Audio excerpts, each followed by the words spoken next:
Bonjour et bienvenue à tous à une nouvelle séance d'analyse technique sur Bitcoin qui a été hyper mouvementée hier. Donc, on va regarder la journée. On va commencer par là. Merci à tous. Et il y a eu quelques commentaires très encourageants. Donc, merci en particulier à ceux-là. Ça me stimule évidemment, ça m'aide à continuer, le fait qu'il y ait des gens qui apprécient et me le fassent savoir. Alors, je disais, on commence par la journée. Ce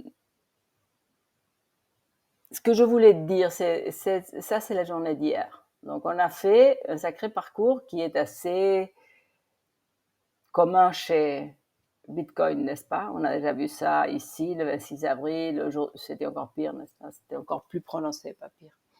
Ici, donc impressionnant.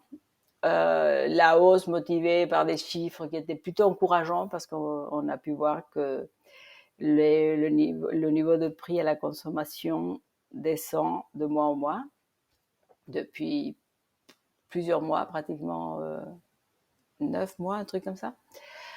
Donc encourageant, donc le marché et les marchés traditionnels se sont fortement emballés à la hausse.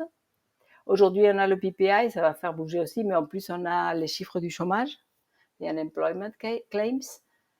Tout ça, ça va faire bouger de nouveau. Bon, hier, donc, on fait ça et tout à coup, on redescend. Donc, on fait ce mouvement très typique qui a dû éliminer plusieurs longs et plusieurs shorts et peut-être donner quelques occasions à d'autres. La première chose que je regarde ici, c'est que quand même, on reste au-dessus de ces bas et même au-dessus de celui-ci en termes de clôture. Donc on est un peu comme hier, ça se présente mal, mais c'est pas encore fait. Par contre, je pense que ce support en forme de box comme ça, je vais le mettre plutôt ici. Voilà, donc on peut avoir des wicks comme on en a ici. Évidemment, ce bas ici, il est important ensemble avec celui-là. Peut-être si je fais ce box comme ça, je vais peut-être dire, bon là, ça, ce serait quand même un premier problème dans cette zone. Mais bon, tout ça, ça reste dans ce qui est jouable, à la hausse encore. Donc, c'est très compliqué de prendre.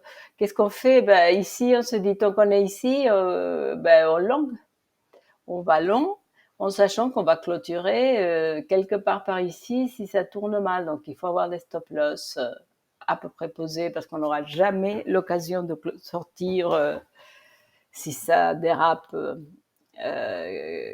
comme on est monté ici, par exemple. Si on avait été short là, ben on ne serait ressorti là. Donc, il fallait déjà avoir son stop-loss quelque part par là. Ben, ici, c'est pareil. Il faut connaître notre stop-loss déjà ici. Évidemment, c'est le souci, c'est un conundrum qui n'a pas vraiment de solution claire. Hein. On aurait pu parfaitement avoir, là, si on était au-dessus de ça, mais même on aurait presque on aurait pu se dire, bon, on va rester safe là. On aurait presque pu être touché hier. Donc, je ne peux pas vous donner un avis, je n'en ai pas. Enfin, je n'ai pas de solution claire. Je pense qu'il faut le gérer sur le moment un peu. Il faut éviter lorsqu'on est dans des situations comme ça, moi, ce que je fais, je ne laisse pas, mais je regarde. On ne peut pas être dans une situation périlleuse et ne pas être présent. Donc, on va regarder, la volatilité a commencé à monter avec le stochastique qui baisse. Donc, si ça s'accélère, ça va être une baisse prononcée. On l'avait déjà dit avec un premier objectif 25. Entre 25 et 25,5, un truc comme ça. Par contre, si on tient encore là, ce qui est en train de se passer, c'est que le stochastique pourra monter à chaque fois à des niveaux de clôture plus bas. Donc, on pourrait encore se retrouver avec une consolidation ici et ensuite une hausse. Donc, c'est pour ça que tout confirme ce qu'on était en train de dire. Par contre, ce qui commence à être un peu plus embêtant, c'est le RSI pour moi, qui est au-dessous de 50 et va probablement rentrer dans la zone bearish d'un moment à l'autre. Donc, soit si on ne rebondit pas là, clairement, à mon avis, ce sera plutôt une baisse jusqu'ici. Ouais. Voilà. Donc, ça, c'est à niveau du jour. Regardons de nouveau les 6 heures qui ont été très intéressants pour le moment, depuis un bon moment déjà.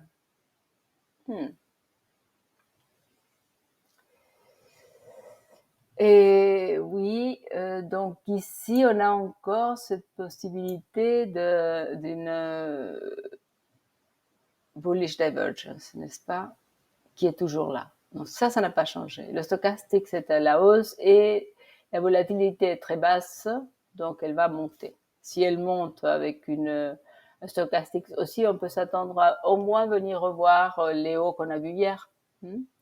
Ce qui permettrait probablement de prendre des positions ou au moins de clôturer si on est long ou réfléchir à couvrir. Enfin, ce serait une occasion à prendre. Ça coïnciderait avec un retest du 21 sur le 6 heures. Ok, voilà.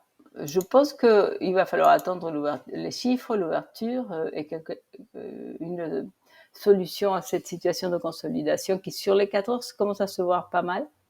Donc, on a fait ce haut qui est plus bas que celui-là. Donc, là, vraiment, rien de très positif. Mais bon, ce n'est pas... honnêtement, tout indique qu'on va baisser. Hein, c'est certainement, à mon avis. Est-ce que je suis prête à là prendre une décision et shorter? Non, pas vraiment. Je ne trouve pas. Je trouve que ce serait prématuré. Donc ici, j'attends encore.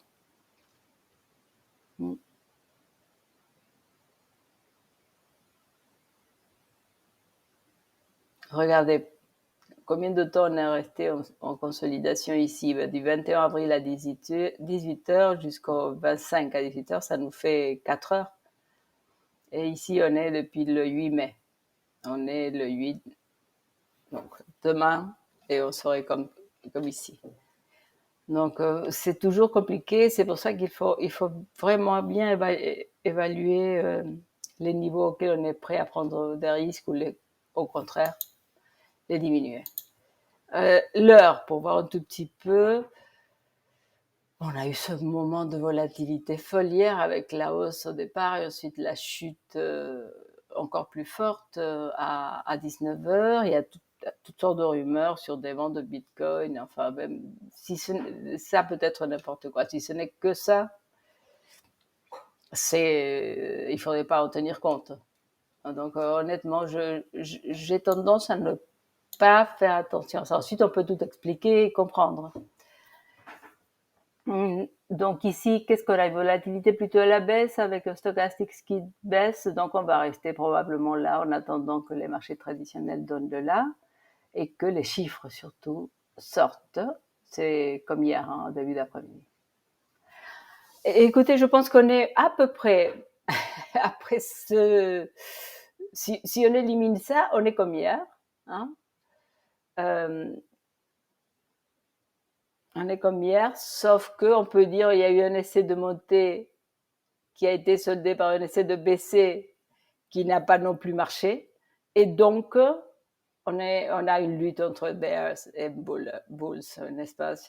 Concrètement, il y a beaucoup d'acheteurs et beaucoup de vendeurs pour le moment. À un moment donné, un des deux va tirer l'éponge.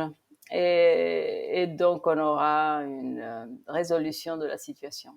Sur ces bonnes paroles, je vous souhaite une bonne journée et je vous dis à demain.